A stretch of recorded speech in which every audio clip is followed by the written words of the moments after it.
Hello, everyone. Sawubona. In South Africa, where I come from, sawubona is the Zulu word for hello. There's a beautiful and powerful intention behind the word because sawubona literally translated means, I see you, and by seeing you, I bring you into being. So beautiful. Imagine being greeted like that. But what does it take in the way we see ourselves, our thoughts, our emotions, and our stories that help us to thrive in an increasingly complex and fraught world? This crucial question has been at the center of my life's work, because how we deal with our inner world drives everything, every aspect of how we love, how we live, how we parent, and how we lead. The conventional view of emotions as good or bad, positive or negative, is rigid, and rigidity in the face of complexity is toxic. We need greater levels of emotional agility for true resilience and thriving. My journey with this calling began not in the hallowed halls of a university, but in the messy, tender business of life. I grew up in the white suburbs of apartheid South Africa, a country and community committed to not seeing, to denial. It's denial that makes 50 years of racist legislation possible, while people convince themselves that they are doing nothing wrong. And yet, I first learned of the destructive power of denial at a personal level, before I understood what it was doing to the country of my birth. My father died on a Friday. He was 42 years old and I was 15. My mother whispered to me to go and say goodbye to my father before I went to school. So I put my backpack down and walked the passage that ran through to where the heart of our home, my father lay dying of cancer. His eyes were closed, but he knew I was there. In his presence, I had always felt seen. I told him I loved him, said goodbye, and headed off for my day.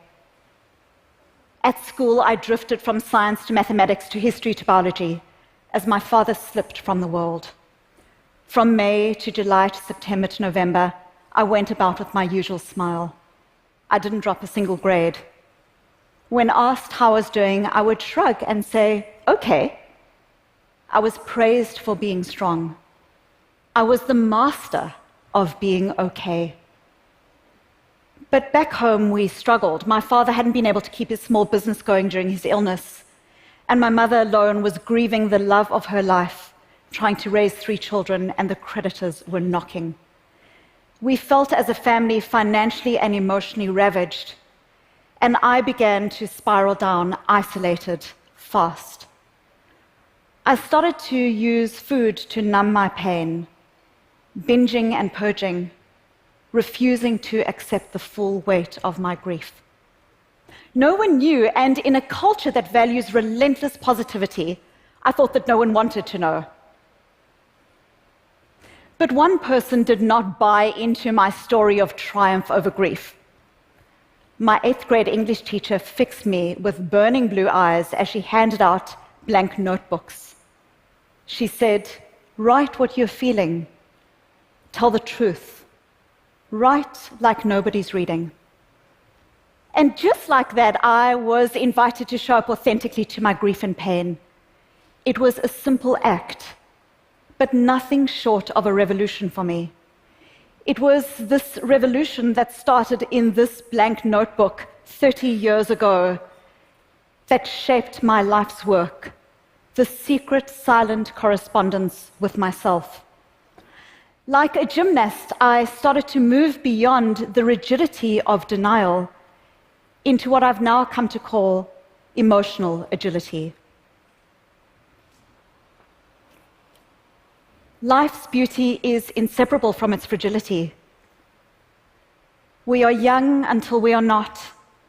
We walk down the streets sexy until one day we realize that we are unseen. We nag our children and one day realize that there is silence where that child once was, now making his or her way in the world. We are healthy until a diagnosis brings us to our knees. The only certainty is uncertainty, and yet we are not navigating this frailty successfully or sustainably. The World Health Organization tells us that depression is now the single leading cause of disability globally, outstripping cancer, outstripping heart disease. And at a time of greater complexity, unprecedented technological, political, and economic change, we are seeing how people's tendency is more and more to lock down into rigid responses to their emotions. On the one hand, we might obsessively brood on our feelings, getting stuck inside our heads, hooked on being right, or victimized by our news feed. On the other, we might bottle our emotions, pushing them aside, and permitting only those emotions deemed legitimate. In a survey I recently conducted with over 70,000 people, I found that a third of us, a third, either judge ourselves for having so-called bad emotions, like sadness, anger, or even grief, or actively try to push aside these feelings. We do this not only to ourselves, but also to people we love, like our children. We may inadvertently shame them out of emotions seen as negative, jump to solution, and fail to help them to see these emotions as inherently valuable. Normal, natural emotions are now seen as good or bad. And being positive has become a new form of moral correctness. People with cancer are automatically told to just stay positive. Women to stop being so angry. And the list goes on. It's a tyranny. It's a tyranny of positivity. And it's cruel, unkind, and ineffective. And we do it to ourselves, and we do it to others. If there's one common feature of brooding, bottling, or forced positivity, it's this: they are all rigid responses. And if there's a single lesson we can learn from the inevitable fall of apartheid, it is that rigid denial doesn't work. It's unsustainable for individuals, for families, for societies. And as we watch the ice caps melt, it is unsustainable for our planet. Research on emotional suppression shows that when emotions are pushed aside or ignored, they get stronger. Psychologists call this amplification, like that delicious chocolate cake in the refrigerator. The more you try to ignore it,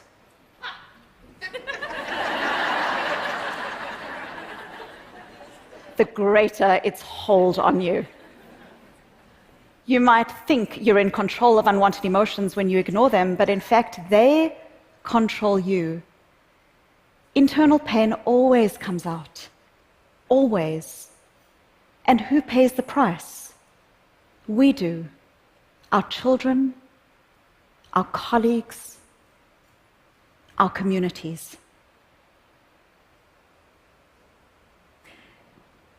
Now, don't get me wrong.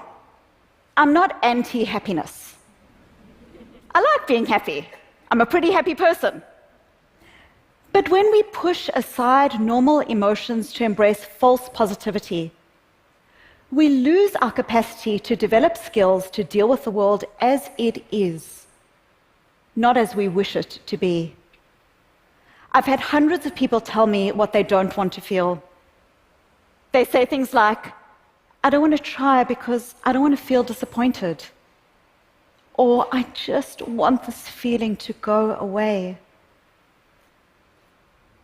I understand, I say to them, but you have dead people's goals.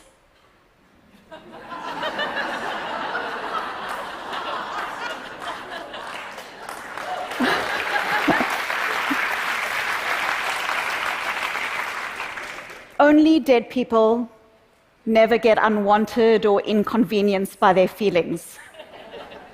Only dead people never get stressed, never get broken hearts, never experience the disappointment that comes with failure. Tough emotions are part of our contract with life.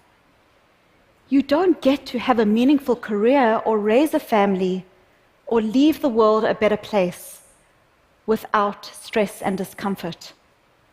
Discomfort is the price of admission to a meaningful life. So, how do we begin to dismantle rigidity and embrace emotional agility? As that young schoolgirl, when I leaned into those blank pages, I started to do away with feelings of what I should be experiencing, and instead started to open my heart to what I did feel: pain and grief and loss and regret.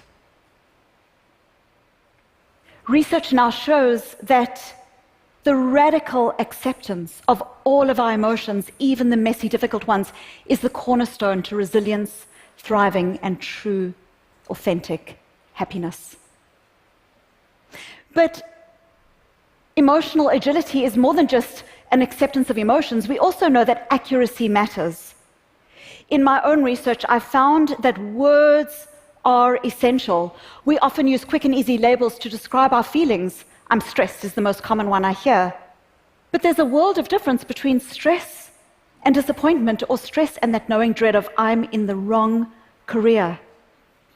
When we label our emotions accurately, we are more able to discern the precise cause of our feelings. And what scientists call the readiness potential in our brain is activated, allowing us to take concrete steps. But not just any steps, the right steps for us. Because our emotions are data. Our emotions contain flashing lights to things that we care about. We tend not to feel strong emotion to stuff that doesn't mean anything in our worlds. If you feel rage when you read the news, that rage is a signpost, perhaps, that you value equity and fairness, and an opportunity to take active steps to shape your life in that direction. When we are open to the difficult emotions, we are able to generate responses that are values aligned. But there's an important caveat. Emotions are data, they are not directives. We can show up to and mine our emotions for their values without needing to listen to them. Just like I can show up to my son in his frustration with his baby sister, but not endorse his idea that he gets to give her away to the first stranger he sees in a shopping mall. We own our emotions, they don't own us. When we internalize the difference between how I feel in all my wisdom and what I do in a values-aligned action, we generate the pathway to our best selves via our emotions. So, what does this look like in practice? When you feel a strong, tough emotion, don't race for the emotional exits. Learn its contours, show up to the journal of your hearts. What is the emotion telling you? And try not to say I am, as in I am angry or I am sad. When you say I am, it makes you sound as if you are the emotion, whereas you are you, and the emotion is a data source. Instead, try to notice the feeling for what it is. I'm noticing that I'm feeling sad, or I'm noticing that I'm feeling angry. These are essential skills for us, our families, our communities. They are also critical to the workplace. In my research, when I looked at what helps people to bring the best of themselves to work, I found a powerful key contributor: individualized consideration. When people are allowed to feel their emotional truth, engagement, creativity, and innovation flourish in the organization. Diversity isn't just people, it's also what's inside people, including diversity of emotion. The most agile, resilient individuals, teams, organizations, families, communities are built on an openness to the normal human emotions. It's this that allows us to say, what is my emotion telling me? Which action will bring me towards my values? Which will take me away from my values? Emotional agility is the ability to be with your emotions with curiosity, compassion, and especially the courage to take values-connected steps. When I was little, I would wake up at night terrified by the idea of death.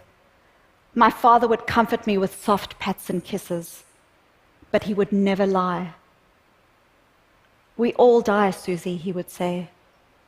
It's normal to be scared. He didn't try to invent a buffer between me and reality. It took me a while to understand the power of how he guided me through those nights. What he showed me is that courage is not an absence of fear. Courage is fear walking. Neither of us knew that in 10 short years he would be gone. And the time for each of us is all too precious and all too brief. But when our moment comes to face our fragility in that ultimate time, it will ask us, are you agile? Are you agile? Let the moment be an unreserved yes. A yes born of a lifelong correspondence with your own heart. And in seeing yourself, because in seeing yourself, you are also able to see others too. The only sustainable way forward in a fragile, beautiful world. Sawubona, and thank you. Thank you. Thank you. Thank you.